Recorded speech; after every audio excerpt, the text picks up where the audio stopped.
Es ist wieder soweit. Es gibt kein Entrinnen. Verstecken? Zwecklos. Elektroautos. Und dann auch noch ein Dacia? Das kann ja nichts werden. Oder etwa doch? Denn ich habe den Dacia Spring ganze 4 Wochen. Und wie er sich im Alltag schlägt, laden, parken, fahren, das erfahrt ihr jetzt hier auf Project Drive.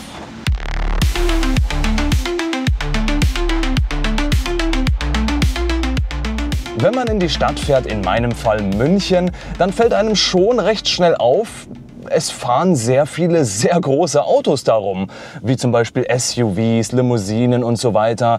Und das ist nicht mehr so wie früher, als der Smart Fortwo noch im Prinzip gehypt war. Das ist ja auch schon relativ lange her. Aber da war das noch öfter so, dass kleinere Autos oder Microcars in der Stadt rumgefahren sind. Das ist jetzt nicht mehr so. Das finde ich wie auch manch anderer sehr schade, denn es ist Platzverschwendung, ganz einfach. Tja, man könnte jetzt meinen, ja, der Dacia Spring ist das beste Auto oder Elektroauto für die Stadt. Ja, das kann ich aber nicht ganz so unterschreiben. Dazu komme ich aber später. Ganz kurz auch schauen wir bei den technischen Daten vorbei, denn der Dacia Spring ist 3,70 Meter lang, 1,58 Meter breit und 1,51 Meter hoch. Leer wiegt er 1050 Kilogramm. Der Spring hat eine nutzbare Batteriekapazität von 26,8 Kilowattstunden. Dabei gibt es 2 Motorisierungen, Electric 45 mit 33 kW oder 45 PS und Electric 65 mit 48 kW oder 65 PS. Die WLTP-Reichweite beträgt 225 bis 228 Kilometer, wobei die realistische Reichweite eher so bei 200 Kilometer, vielleicht 210 Kilometer liegt. Der offiziell angegebene Verbrauch liegt zwischen 13,2 und 14,1 Kilowattstunden auf 100 Kilometer. Ich habe bis jetzt aber tatsächlich 12,1 oder 12 Kilowattstunden auf 100 Kilometer im Durchschnitt verbraucht. Mal schauen, wie das dann am Ende ist. Die offiziell angegebene Höchstgeschwindigkeit liegt bei 125 km/h. Ja, ich habe jetzt aber 130 auf der Autobahn geschafft. Die Beschleunigung von 0 auf 100 erreicht das Auto in 13,7 bis 19,1 Sekunden. Dazu gibt es noch Assistenzsysteme wie Tempomat und Spurhalteassistent.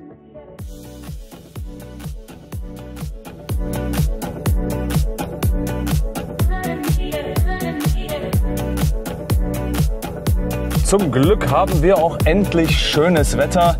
Da können wir uns den Dacia Spring auch mal ganz kurz von außen anschauen. Denn eigentlich habe ich die ganze Optik in meinem ersten Video ja schon besprochen, denn piep, piep, piep, was es zu erwähnen gibt, ist, dass diese ganze Designsprache von dem Dacia Spring vom Dacia Duster kommt, also vom aktuellen Dacia Duster. Und ich finde die Optik auf den ersten Blick schon mal sehr cool, etwas futuristisch, aber auch minimalistisch in dem Sinne. Es gibt natürlich diese durchgehende Leiste hier vorne, die ein LED-Tagfahrlicht integriert und die Blinker. Und darunter sehen wir die Scheinwerfer. Vorne gibt es so eine Art Stadtmuster. Na klar, es ist ein Stadtauto. In der Motorhaube haben wir hier einen schönen Designknick drin. Also dasselbe Auto, genau so ein Ticken größer, würde ich auch nicht nein dazu sagen, optisch. Von hinten und von der Seite, also fangen wir mal bei der Seite an, da gibt es zu sagen, dass wir hier ganz normale Türgriffe haben. Und ja, also da gibt es designtechnisch nicht viel zu sagen, außer dass wir hier unten so eine Art Bumperschutz haben. Das ist so eine quasi wie ein Aufkleber eigentlich bloß. Wir haben hier noch richtig nostalgisch, wie ich es auch schon angesprochen habe, das Schlüsselloch wie bei einem Dreiergolf. Von der B zur C-Säule geht das hintere Fenster leicht hoch und endet hier mit einem Dacia Spring oder Spring-Schriftzug und geht dann hier direkt über in das Fenster vom Heck oder vom Heckdeckel. Wir haben eine riesengroße Antenne hier. Das Heck an sich gefällt mir nicht so gut wie die Front.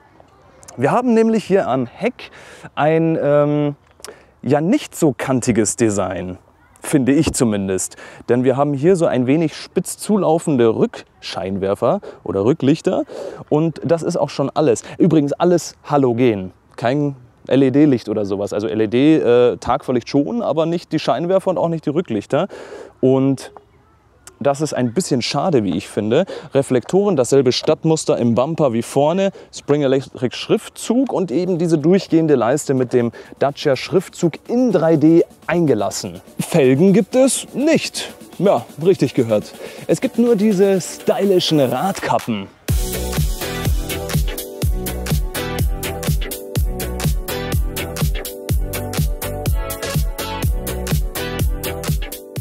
Und nun kommen wir zum Innenraum.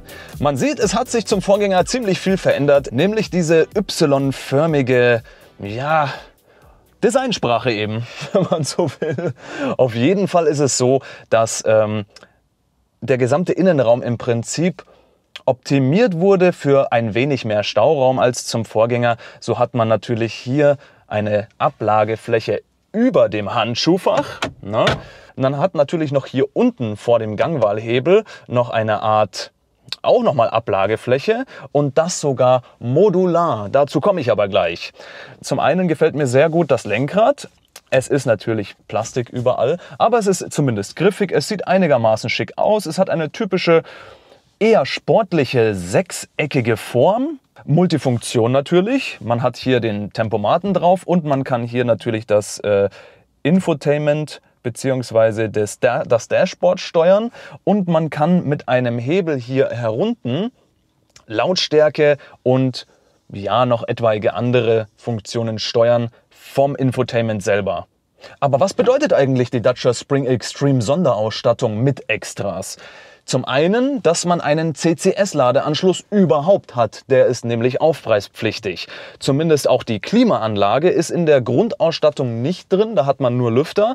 Weitere Besonderheit an der Klimaanlageneinheit selber oder an der Lüftereinheit selber ist, dass wir hier oben die Knöpfe für die Fensterheber haben, für links und rechts. Das ist hier vorne ein bisschen Gewöhnungssache, aber nicht schlimm, ehrlich gesagt. Dann natürlich hier Warnblinker und so weiter und ein Eco-Modus und man kann hier auf- und zusperren und natürlich die Klimaanlage selber. Und unter den Klimaanlagenknöpfen hier haben wir zwei USB-C-Anschlüsse. Da kann man natürlich sein Handy aufladen. Unter der Klimaanlageneinheit haben wir natürlich jetzt hier Stauflächen und da ragt so ein Becherhalter hervor. Und dieser Becherhalter hat folgende Besonderheit, nämlich, dass er modular ist. Das bedeutet, man kann diesen Becherhalter hier, zack, rausnehmen und kann ihn theoretisch woanders hin tun. Ne? Man hat hier so eine Art Clips und das kann man dann hier so reinstecken quasi. Also einmal vorne hat man hier einen Clips. Wo ist es? Da vorne, zack, dann ist er da drin. Oder aber auch auf der gegenüberliegenden Seite vom Gangwahlhebel selbst. Da kann man den auch reintun. Jetzt hat man aber noch zusätzlich noch sowas zum Beispiel. Und da kann man dann hergehen und sagen, jo, ich brauche nicht nur einen Becherhalter, sondern vielleicht sogar zwei. Und dann kann man den hier reinklipsen. Zack, so. Und so hat man dann Platz für zwei Becherhalter, wenn man gerade beim Maggi war und man hat zwei Menüs, weil man hat, weiß ich nicht, einen Kumpel oder seine Frau, Freundin, wen auch immer, nebenbei und dann kann man da zwei Sachen reinstecken. Naja, ihr wisst schon. Auf jeden Fall hat man dann neben dem Ablagefach noch einmal hier eine Art Zigaretten, das ist nicht nur eine Art, das ist ein Zigarettenanzünder, ja, zusätzlich. Also man könnte theoretisch hier drei Handys gleichzeitig laden. Apropos Schlüssel, der sieht, ich habe jetzt meine ganzen anderen Schlüssel noch mit dran, aber egal, so aus. Das erinnert so an früher, so die ersten Autos, so, was hatte ich denn, ein Dreier-Golf oder sowas, oder Zweier- oder Dreier-Golf, ich weiß es gar nicht mehr. Opel Corsa, Opel Astra, G-Cabrio, die hatten allesamt so einen Schlüssel und es ist so ein Stück weit ein bisschen, naja, nicht zeitgemäß natürlich, aber es sind natürlich, wie man sich denken kann, Abstriche in den Kosten auch, dass man so etwas macht noch. So alte Schlüssel. Und es ist ein Stück weit Nostalgie, wie ich finde. Aber naja, jedem das seine. Auf jeden Fall der Schlüssel sehr alt gehalten. Man kann nur aufsperren, zusperren, Kofferraum aufmachen. Lobend zu erwähnen ist, dass der Funk von dem Auto, also wenn man auf- und zusperrt, ultra weit geht. Ich finde es auch allgemein ungewohnt, wenn man den Schlüssel einsteckt und noch so drehen muss. Wie gesagt, das ist wie in einem älteren Auto, sage ich mal. Ein bisschen komisch irgendwie, aber nicht so schlimm. Wir gucken uns auch ganz kurz das Infotainment an. Da gibt es nicht allzu viel zu sagen. Es ist sehr aufgeräumt, es funktioniert einwandfrei bis jetzt. Also ich bin keinem Fehler, oder ich habe keinen Fehler gesehen oder irgendwas, was jetzt irgendwie kompliziert wäre oder so. Home, Musik, ne, kann man dann mit Android Auto oder Bluetooth oder Apple CarPlay oder Radio USB verbinden. Telefon, dann hat man hier noch ja, die allgemeinen Apps, die das Auto halt so installiert hat, und natürlich hier Fahreinstellungen bzw. auch Ladeeinstellungen, wo man hier sagen kann, wo ist es, da, ich möchte nur bis, jetzt ist er halt schon voll, aber ich will nur bis 80% laden und so weiter, ne? Typische Ladeplanung, sage ich mal, aber vereinfacht. Ansonsten gibt es nicht wirklich viele Einstellungen. Es gibt keine verschiedenen Drive-Modi außer den Eco-Modus und ja, da ist halt die Leistung ein bisschen geringer. Aber apropos Leistung, die Leistung wird auch ein bisschen gedrosselt, ist mir aufgefallen, wenn man unter 50% Akkuladung ist. Also wenn er 100% hat, 80, 70 und so weiter und man tritt aufs Gas, der zieht schon nicht schlecht, sagen wir mal so. Es erinnert mich so ein bisschen an ein Go-Kart. Es ist wirklich ein bisschen Go-Kart-Feeling tatsächlich, aber natürlich obenrum kommt nichts mehr, Höchstgeschwindigkeit 130 km/h. Ne? Aber es ist ja auch kein Rennauto, ne? Das ja, verstehen wir ja alle. Ne? So, wir kommen zu einem mir wichtigen Thema, nämlich die Soundanlage. Man darf jetzt natürlich nicht vergessen, wie so häufig bei diesem Auto, man darf nicht zu viel erwarten. Deswegen, wir hören jetzt einfach mal rein. Play.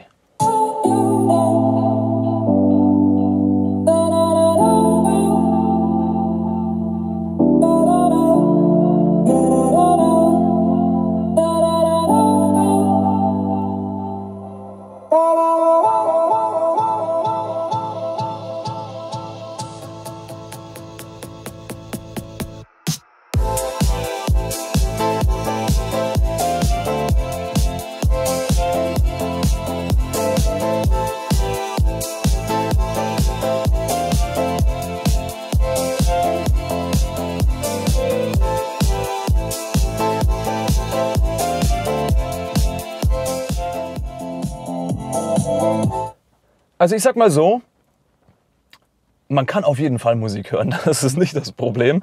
Das Problem ist natürlich der Bass und das ist dem Auto auch nicht zu verdenken, denn wenn wir uns das mal kurz hier reinziehen, es gibt nur eine Box hier und eine Box auf der rechten Seite vorne. Das heißt, man hat zwei Boxen insgesamt und ja, da kann man sich wohl denken, das wird nichts so mit Kinosound oder so, ne? Logischerweise. Er hat nur zwei Boxen, der simuliert dann auch einen Subwoofer, wenn man es einstellt. Davon rate ich vehement ab. Das hört sich schlimmer an als vorher, obwohl es sich vorher nicht schlimm anhört. Also die Anlage, man kann mit der Musik hören. Das ist für mich wichtig, wie gesagt, denn ich sitze viel im Auto und da möchte ich, wenn ich Musik höre, auch einen guten Klang haben. Der Klang an sich ist gut, es fehlt, wie gesagt, eigentlich nur am Bass. Fürs normale Musikhören reicht es vollkommen aus. Und damit ist die Soundanlage abgehandelt. Zur Rückfahrkamera sei gesagt, es gibt eine. Plus eine coole Annäherungsfunktion, wenn wir es jetzt schaffen. Moment. So. Das heißt, der switcht quasi die Ansicht einmal so nach oben. Das finde ich an sich eine super Funktion, damit man weiß, wie nah man wirklich vom Auto entfernt ist. Aber ansonsten gibt es nichts weiter zur Rückfahrkamera zu sagen. Was zum Teufel ist das denn? Nach diesem typischen deutschen Sommerwetter ist mir noch eine Sache aufgefallen, nämlich dass es saukalt draußen aktuell ist. Und da wäre es doch schön, wenn das Auto eine Sitzheizung hätte. Hat es aber leider nicht. Und das ist ein bisschen ärgerlich tatsächlich, weil man überlegt sich, es ist zwar jetzt eigentlich Sommer, eigentlich sollte es ja warm sein. Ich glaube, nächste Woche wird es auch wieder wärmer.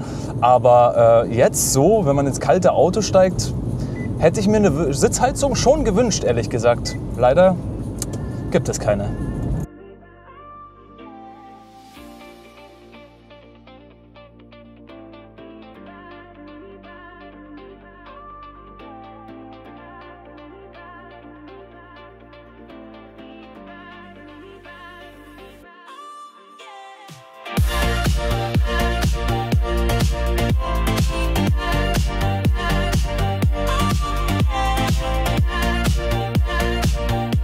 Wir sitzen also in einem Stadtauto sozusagen oder ein Auto für die Ortschaft, für kurze Strecken. Und die meistert er bravourös. Kann man das so sagen? Ich denke schon. Das Ding ist, er sieht von außen her ein wenig höher gelegt aus. Das ist aber optisch natürlich ein bisschen, für mich zumindest, ein Nachteil, aber ein Vorteil im Allgemeinen, denn durch das ein bisschen höher sitzen, sage ich mal, im Auto, hat man natürlich gleichzeitig einen besseren Überblick. Was mir übrigens aufgefallen ist, dass es wirklich extrem ruhig in diesem Auto ist. Also auch selbst wenn man ein bisschen schneller fährt, das werden wir jetzt auch gleich sehen, hier ist eine 70er Schnellstraße oder Landstraße, was auch immer. Und man hört eigentlich die Außengeräusche so gut wie gar nicht. Also es ist wirklich sehr gut gedämpft hier drin oder gedämmt. Da kenne ich schlimmere Autos, wo es drinnen lauter ist. Also die Türen sind dünn wie Pappe und es ist relativ ruhig im Auto, wirklich. Schauen wir mal.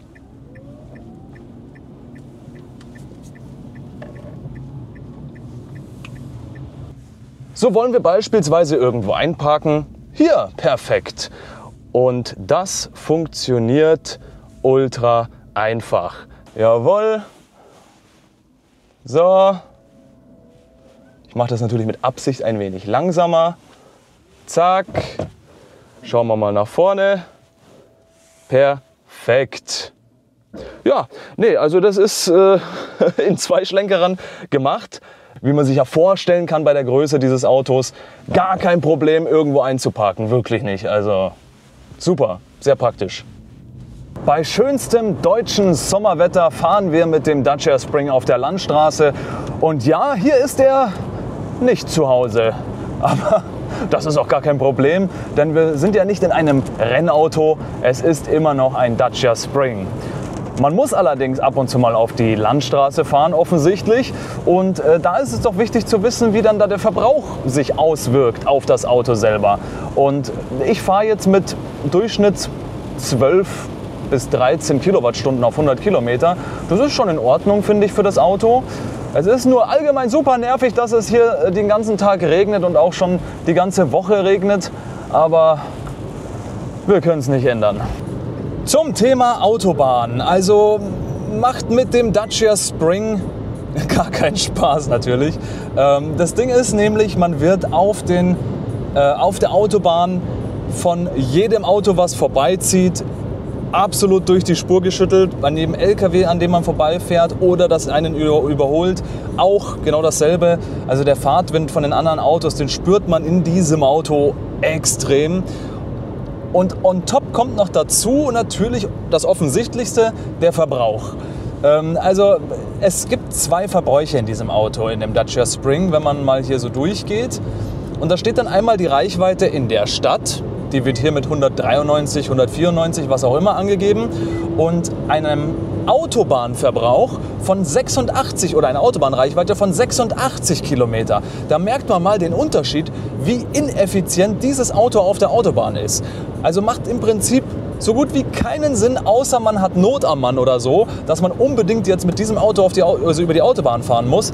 Dann geht es ja nicht anders. Aber ansonsten ist es wirklich mit diesem Auto zu vermeiden, auf der Autobahn zu fahren. Natürlich ist der Dacia Spring kein Lademonster. Er lädt mit maximal 3,7 kW AC und optional mit bis zu 30 kW DC. An einer 30 kW Schnellladestation kann die Batterie in 56 Minuten von 10 auf 80% geladen werden, während eine Vollladung an einer Wallbox mit 3,7 kW etwa 8,5 Stunden dauert. Der Dacia Spring hat mir bis jetzt extrem viel Spaß gemacht. Ich will jetzt nicht sagen, ich hätte mich irgendwie verliebt in das Auto, aber es ist ein cooler kleiner Flitzer auf jeden Fall. Also da kann man nichts dran oder kann man nicht meckern erstmal. So vom allgemeinen Fahrgefühl, vom Interieur, wie er von außen aussieht, gefällt mir an sich sehr gut. Das einzige Problem, was ich habe, und das ist auch das Manko, was ich am Anfang angesprochen habe, warum ich nicht ganz finde, dass es das beste kleine Elektroauto für die Stadt ist der Preis. Dieses Auto, in dem wir jetzt sitzen, das ist ja die Extreme 65 Ausstattung, das heißt volle Hütte, für 21.550 €. Also es gibt vergleichbare Autos, wie ein BYD Dolphin zum Beispiel. Ich glaube, da müsste der Neupreis bei so 26.000, 27.000 Euro oder irgendwie sowas Ähnliches sein. Es sind nur ein paar tausend Euro mehr, wenn man es so sieht. Und wenn man eh schon 22.000 Euro in die Hand nehmen möchte und den hier holen will, warum holt man sich dann nicht einen BYD Dolphin? Also jetzt als blödes Gedankenspiel, ne? Und das zweite Problem, auch mit dem Preis, ist sowieso der allgemeine Barkaufpreis, also 21,5 in die Hand nehmen und auf den Tisch legen. Für dieses Auto wage ich zu bezweifeln, dass das auch nur irgendjemand macht. Ich glaube, die meisten Leute, oder das ist offensichtlich, werden das Auto wahrscheinlich mit einem guten Angebot leasen. Als Zweit- oder Drittauto offensichtlich auch. Und wenn da ein gutes Angebot ist, warum nicht? Es ist ein an sich gutes Auto, wie ich finde. Also mir macht er bis jetzt wirklich, wie gesagt, sehr viel Spaß. Wenn man das auch da wieder vergleicht mit dem Barkaufpreis. Mein Tesla Model 3, was ich letztes Jahr hatte und noch für 25.000 verkauft habe, das gibt es mittlerweile für unter 20.000 Euro. Teilweise weit unter 20.000 Euro.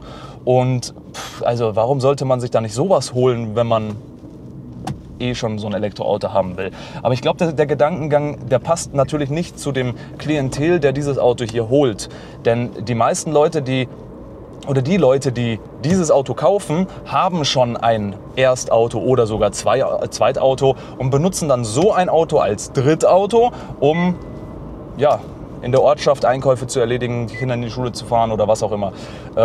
Deswegen weiß ich jetzt nicht, ob man das so vergleichen kann, aber den Gedankengang habe ich halt als, sagen wir mal, Konsument. Ne? Ich gehe ja immer vom Konsumenten aus und da hört sich 21.550 Euro für dieses Auto schon sehr viel an. Ihr könnt mir ja gerne in den Kommentaren schreiben, wie ihr dazu denkt, zu dem Auto.